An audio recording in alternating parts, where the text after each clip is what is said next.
પુરુષોત્તમ માસ મહાત્માય કથા અધ્યાય 5વા દિવસ ગોલોકમાં મણમાસ. ગોલોકમાં મણમાસ. નારદે પૂછ્યું, હે મહાભાગ્યશાળી, હે તપના ભંડાર શ્રી નારાયણ. શ્રી હરિએ મણમાસના વચન સાંભળ્યા અને તે પછી પોતાના ચરણની આગળ તે ઢળી પડ્યો. ત્યારે શ્રી પ્રભુએ તેને શું કહ્યું હતું? શ્રી નારાયણ બોલ્યા, હે મુનિ શ્રેષ્ઠ નારદ, તમને ધન્ય છે, કારણ કે તમે ઉત્તમ કથા પૂછો છો. નિર્દોષ નારદ, શ્રી હરિએ તે વખતે મણમાસને જે કહ્યું હતું તે તેમને કહું છું, સાંભળો. શ્રી કૃષ્ણ અર્જુનને કહ્યું, હે અર્જુન, વૈકુંઠ ધામમાં બનેલું વૃત્તાંત હું તારી આગળ કહું છું, સાંભળ. મણમાસ બેભાન થઈ પોતાના ચરણ આગળ ઢળી પડ્યો. તે સમયે શ્રી હરિએ આંખના ઈશારાથી ગરુડને યાજ્ઞા કરી. તેથી ગરુડ બેભાન થયેલા એ મણમાસને પોતાની પાંખ વડે પવન નાખવા લાગ્યો.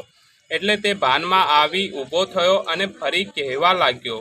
અધિક માસ બોલ્યો, હે પ્રભુ, આ કંઈ પણ મને ગમતું નથી. હે જગતને ધારણ કરનાર, તમે મારી રક્ષા કરો. હે જગતના પતિ શ્રી વિષ્ણુ, મારું રક્ષણ કરો. હે નાથ, શરણે આવેલા મારી તમે બેદરકારી કેમ કરો છો? એમ કહીને ધ્રુજવા લાગ્યો ને વારંવાર વિલાપ કરવા લાગ્યો. ત્યારે ઇન્દ્રિયોના નિયંતા અને વૈકુંઠમાં વસતા શ્રી હરિએ તેને આ પ્રમાણે કહ્યું. વિષ્ણુ બોલ્યા, હે પુત્ર, ઉઠ ઉઠ, તારું કલ્યાણ થાવ. તું ખેદ કર નહીં. હે નિરીશ્વર, તારો કોઈ સ્વામી નથી, તેથી તારું દુઃખ દૂર કરવું મને પણ મુશ્કેલ લાગે છે. એમ કહી ક્ષણવાર પ્રભુએ તેના ઉપાયોના મનમાં વિચાર કર્યા અને પછી બરાબર નિશ્ચય કરી મધુસૂદન ભગવાન ફરી વાક્ય બોલ્યા. શ્રી વિષ્ણુએ કહ્યું, હે પુત્ર, મારી સાથે તું ગોલોકમાં ચાલ. તે યોગીઓને પણ દુર્લભ થશે. ત્યાં ગોપીઓ ટોળાની વચ્ચે રહેલા પુરુષોત્તમ શ્રી કૃષ્ણ ભગવાન રહે છે. તે ઈશ્વર બે ભુજાવાળા છે, મુરલી ધારણ કરે છે, નવા મેઘ જેવા શ્યામ છે, તેમના નેત્ર લાલ કમળ જેવા છે, તેમનું મુખ શરદ ઋતુની પૂનમના પૂર્ણ ચંદ્ર કરતાં પણ વધારે પ્રકાશમાન છે. કરોડો કામદેવની સુંદરતા ને વિલાસ કરવાનું તે એક ધામ છે. મનોહર છે, પીળા પીતાંબર ધારણ કરે છે, પુષ્પમાળાઓથી યુક્ત રહે છે, વનમાળાથી સુશોભિત છે, ઉત્તમ રત્નોના શણગાર પહેરે છે, પ્રેમથી શોભી રહે છે, ભક્તો પર સ્નેહવાળા છે, તેમના સર્વ અંગો ચંદનથી ખરડાયેલા રહે છે, કસ્તુરી કેસરના વિલેપનથી તે યુક્ત છે, તેમની છાતીમાં શ્રી વસ્ત્રનું ચિહ્ન છે, ચળકતો કૌસ્તુભી મણિ ધારણ કરવાથી તે વધારે પ્રકાશે છે, ઉત્તમ રત્નોના સારથી બનેલો મુગટ પહેરે છે, કુંડલોથી અત્યંત પ્રકાશે છે, રત્નોના સિંહાસન પર બિરાજે છે, પાસરોદોથી ચોપાસા વીંટાયેલા છે, એ જ પરબ્રહ્મ છે, પૂર્ણા પુરુષોત્તમ છે, સ્વચ્છામય છે, સર્વનું બીજ મૂળ કારણ છે, સર્વના આધાર છે, સર્વના પ્રભુ છે, પ્રકૃતિ પર છે, સર્વના નિયંતા છે, નિર્ગુણ છે અને સનાતન શરીરધારી છે. માટે ચાલ આપણે બંને ત્યાં જઈએ અને શ્રી કૃષ્ણ તારું દુઃખ દૂર કરશે. શ્રી નારાયણ બોલ્યા. એમ કહીને તે મણમાસને હાથ પકડી શ્રી હરિ ગોલોકમાં ગયા. એ ગોલોક અજ્ઞાનરૂપ અંધકારનો નાશ કરનાર છે, જ્ઞાન માર્ગને પ્રકાશિત કરવામાં દીવા સમાન છે. સ્વચ્છામય એવા પરમાત્માની જ એ માયા ઉગ્ર જ્યોતિ છે. જ્યોતિની અંદર તે પ્રકાશે છે અને ત્રણે લોક કરતાં સુંદર છે. હે મુનિ, પરબ્રહ્મ જેમ કાયમ રહેનાર છે, તેમ ત્રણેય લોકની ઉપર જ રહેનારો એ ગોલોક પણ સાક્ષાત સનાતન અને કાયમ રહેનારો છે. એની લંબાઈ પહોળાઈ 3 કરોડ યોજનની છે. મંડળ જેવો એના આકાર છે. તે કેવળ તેજરૂપ છે. ત્યાંની જમીન અતિશય શ્રેષ્ઠ રત્નોથી જ બનેલી છે. એમ તે સર્વ કરતાં શ્રેષ્ઠ છે. યોગીઓ પણ તેને સ્વપ્નમાં જોઈ શકાતા નથી. માત્ર વૈષ્ણવો જ ત્યાં જઈ શકે છે અને પરમેશ્વરે તેને યોગ્ય બળથી અદ્ર ધારણ કરી રાખેલો છે. એમ તે અંતરિક્ષમાં રહ્યો છે, સર્વ કરતા ઉત્તમ છે. તેના ત્યાં મનનું કે શરીરનું દુઃખ, ઘડપણ, મરણ, શોક કે ભય નથી. અને ઉત્તમ રત્નોથી શણગાયેલા અસંખ્ય મહેલોથી તે ચોપાસ શોભી રહ્યો છે. એ ગોલોકની નીચે જમણી બાજુ 50 કરોડ યોજનના અંતરે વૈકુંઠ લોક છે અને ડાબી બાજુએ તેટલા જ અંતરે શિવલોક છે. એ બંને લોક પણ તેવા જ અતિશય સુંદર છે. વૈકુંઠ લોક 1 કરોડ યોજન વિસ્તારવાળો અને મંડળાકાર છે. ત્યાં વૈષ્ણવો વસે છે. એ બધા સુંદર પીળા વસ્ત્ર પહેરનાર અને સુંદર છે. શંખ, ચક્ર, ગદા તથા કમળની શોભાવાળા 4 બાહુઓથી યુક્ત છે. ત્યાંની બધી સ્ત્રીઓ પણ લક્ષ્મી જેવી સુંદર છે અને તેઓ અવાજ કરતા ઝાંઝરો, કંદોરો ધારણ કરે છે. ગોલોકની નીચે ડાબી બાજુએ શિવલોક છે. તે પણ 1 કરોડ યોજન વિસ્તારવાળો છે. સૃષ્ટિમાં નાશરહિત છે અને શંકરના પાર્ષદો ત્યાં વસી રહ્યા છે. મહાભાગ્યશાળી શંકરના ગણો પણ ત્યાં રહે છે. તેઓ બધા જટાઓ ધારણ કરનારા, અંગે ભસ્મના વિલેપણવાળા, સર્પોની જનોઈ પહેરનારા, અર્ધચંદ્ર પ્રકાશ તથા લલાટવાળા, ત્રિશૂળ અને પટ્ટીસ નામના શાસ્ત્રોને હાથમાં ધારણ કરનારા, બધાય ગંગાધારી શુરા, 3 નેત્રોવાળા અને જયશાળી છે. ગોલોકની વચ્ચે ઘણી જ સુમનોહર જ્યોતિ છે.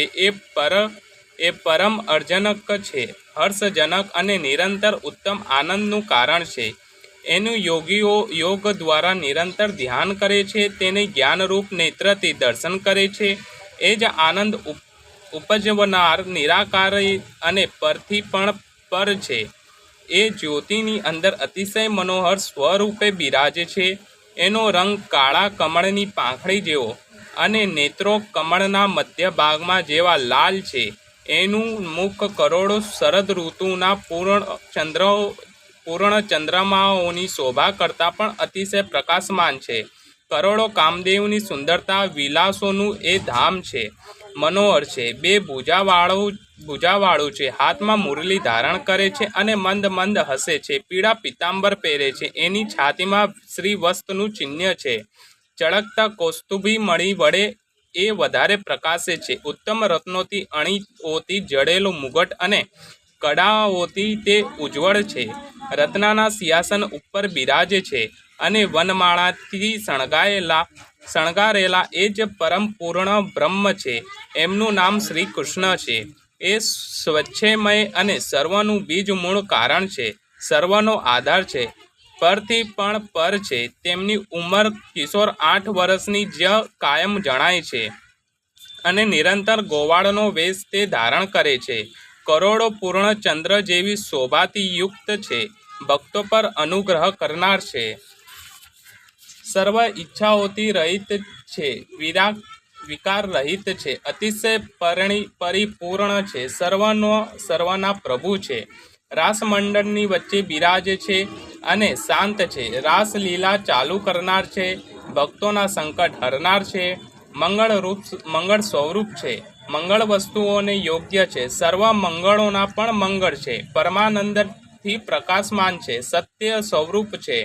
અવિનાશી અવિકારી છે. સર્વ સિદ્ધિના ઈશ્વર છે. સર્વ સિદ્ધિઓ રૂપ છે. સિદ્ધિઓના આપનાર છે. પ્રકૃતિથી પર છે. સર્વના નિયંતા છે. નિર્ગુણ તથા નિત્ય સ્વરૂપ છે. આદ્ય પુરુષ છે. અવ્યક્ત હોવાથી ઇન્દ્રિયોના અવિષય છે. અનેક યાજ્ઞાધિક સ્વરૂપ છે. અનેક વડે સ્તુતિ કરાયેલા છે અને નિત્ય સ્વતંત્ર એક પરમાત્મા સ્વરૂપ છે. શાંતિપ્રયાણ અને શાંત એવા શ્રી કૃષ્ણનું શાંત વૈષ્ણવો ધ્યાન કર્યા કરે છે. એમ સર્વોત્કૃષ્ટ સ્વરૂપ ધારણ કરતા એ જ એક ભગવાન છે. શ્રી નારાયણ બોલ્યા. એમ કહ્યા પછી શ્રી વિષ્ણુ ભગવાને અધિક માસની સાથે તરત શ્રી ગોલોકમાં ગયા કે જે રજોગુણ રહિત ભક્તો વ્યાપ્ત સર્વશ્રેષ્ઠ છે. સૂત બોલ્યા. લોકોનો સત્કાર જેમણે સ્વીકાર્યો છે એવા મુનીશ્વર શ્રી નારાયણ એમ કહીને મૌન રહ્યા. ત્યારબાદ બ્રહ્માના પુત્ર નારદ મુનિએ આનંદના ભંડાર પુરુષોત્તમની નવીન કથા સાંભળવાની ઈચ્છાથી અતિ આનંદપૂર્વક પૂછ્યું. શ્રી બૃહદાદિનારાયણ પુરાણના પુરુષોત્તમ મહાત્મ્યનો ગોલોકમાં મણમાસ નામનો 5મો અધ્યાય સંપૂર્ણ. ગો સેવાની કથા. એક નગરમાં સોનારાયણ રહે. તે વિધવા હતી. સંતાનમાં કંઈ હતું નહીં.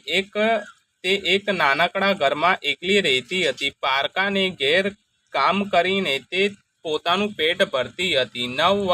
નવરાસ વખતે તે ભગવાનનું ભજન કરે, ભક્તિ કરે. એક દિવસ નગરમાં કથા બેઠી. સોનારણ રોજ કથા સાંભળવા જાય. એકવાર કથાકાર યજ્ઞનો મહિમા સમજાવવા લાગ્યા. છેલ્લે કથાકાર બોલ્યા, જેની પાસે યજ્ઞ કરવા દ્રવ્ય ન હોય તે શર્મ યજ્ઞ તેમજ સેવા યજ્ઞ કરી ફળ મેળવી શકે છે. સોનારણે મનમાં નિશ્ચય કર્યો કે મારે શર્મયજ્ઞ અને સેવા યજ્ઞ કરવો છે. ગામ બહાર આવેલા તળાવ આગળ એક મહાત્મા મંડુલી બાંધીને રહેતા હતા. તે સતત પ્રભુ ભક્તિમાં લીન રહેતા. તે મહાપવિત્ર અને ત્રિકાળ જ્ઞાની જેવા લાગતા હતા. તેમનું લલાટ છંગાર મારતું હતું. તેમના દર્શનાર્થે નગરના સ્ત્રી પુરુષો અવારનવાર આવતા હતા. સોનારણ પણ તેમના દર્શન કરવા જતી. સોનારણના મનમાં થયું કે શર્મ યજ્ઞ કરવા માટે મહાત્માની મંડુલી અને સેવા યજ્ઞ કરવા માટે મહાત્માની સેવા વધુ અનુકૂળ છે. તે સૂર્યોદય પહેલા મહાત્માની મંડુલીએ ગઈ અને મંડુલીની આસપાસ પડેલો કચરો સાફ કરી પાણી છાંટ્યું. પછી મંડુલી સાફ કરી બધું બરાબર ગોઠવ્યું. પાણીનું માટલું ભરી તે પોતાને ત્યાં ચાલી ગઈ. આ સમયે મહાત્મા મંડુલીમાં ન હતા. તેઓ તે સમયે જંગલમાં ફરવા ગયા હતા. થોડી વારે મહાત્મા આવ્યા અને મંડુલીની આસપાસ જ્યાં જગ્યા સ્વચ્છ પામેલી જોઈને તેના ઉપર પાણીનો છંટકાવ થયેલો જોઈને વિચારમાં પડી ગયા. મંડુલીમાં દાખલ થતાં મંડુલી સ્વચ્છ તેમજ વ્યવસ્થિત લાગી. પાણીનું માટલું ભરેલું જોયું. આ બધું જોઈને તેમના અચરજનો પાર ન રહ્યો. સોનારણ ચતુર હતી. તે રોજ વહેલી સવારે જ્યારે મહાત્મા જંગલમાં ફરવા ગયા હોય ત્યારે મંડુલીએ આવી બહાર અને અંદર સ્વચ્છ કરી આવતી. મહાત્મા જ્યારે બહારથી આવતા ત્યારે સફાઈ જોઈને તેઓ અચંબામાં પડી જતા. મનોમનમાં તેઓ આ કામ કરનારને આશીર્વાદ આપતા. મહાત્મા રોજ વિચાર કરે છે, દરરોજ કોણ આવીને આ બધું કરી જાય છે. એક દિવસ મહાત્મા સંતાઈને ઊભા રહ્યા. સોનારાયણ આવીને બધું કામ પતાવીને જવા લાગી ત્યારે મહાત્માએ તેને રોકીને કહ્યું, બહેન, તું કોણ છે? આ કારણે મારી સેવા કરે છે? સોનનારાયણ પોતાની ઓળખાણ આપીને પોતે કરેલા સંકલ્પની વાત કરી. ત્યારે મહાત્મા બોલ્યા, કાલથી પુરુષોત્તમ માસ શરૂ થાય છે. તું અધિક માસનું વ્રત કરજે. ત્યાં સાથે સાથે ગાયની સેવા કરજે. તેને દરરોજ એક અશ્વમેઘનું યજ્ઞનું ફળ પ્રાપ્ત થશે. આમ તું આખો મહિનો ગાય માતાની સેવા પૂજા કરીને પૂર્ણ શ્રદ્ધાથી વ્રત કરીશ તો તને 30 અશ્વમેઘ યજ્ઞનું ફળ પ્રાપ્ત થશે. અધિક માસ શરૂ થતાં સોનારણે પૂર્ણ શ્રદ્ધા સહિત વ્રત શરૂ કર્યો.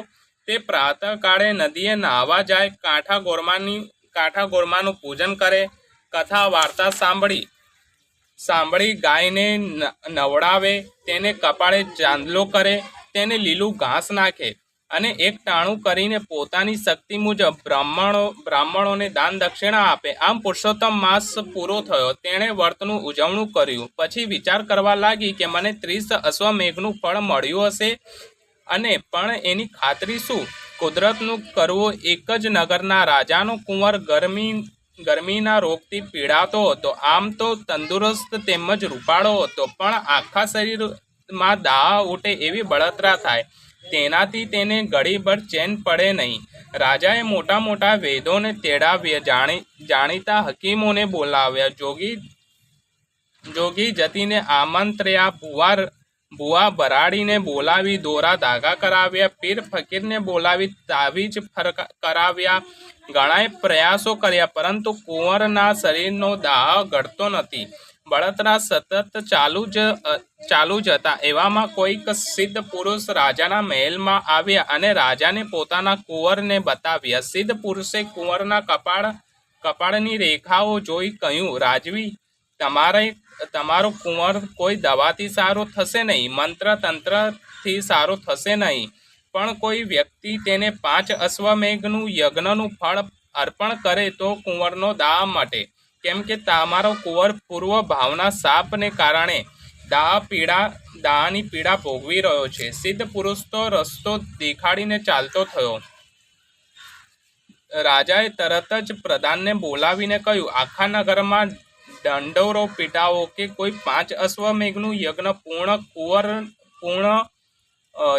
પુણ્ય કુંવરને અર્પણ કરી શરીરનો દાહ મટાડે. જે કોઈ આ કાર્ય પાર પાડશે તેને રાજા તરફથી સારી બક્ષિસ આપવામાં આવશે. 2 દિવસથી નગરમાં દંડોરો પીટવામાં આવ્યો છતાં કોઈ રાજા પાસે આવતું નથી. રાજા રાણી નિરાશમાં ડૂબી ગયા હતા. તેમને કોઈ રસ્તો સૂઝાતો નથી.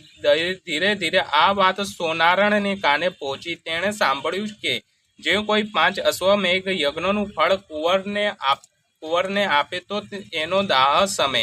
આ વાત સાંભળીને સોનારણને વિચાર આવ્યો કે પેલા મહાત્માની વાત તો ખાતરી કરવાનો આ અવસર છે.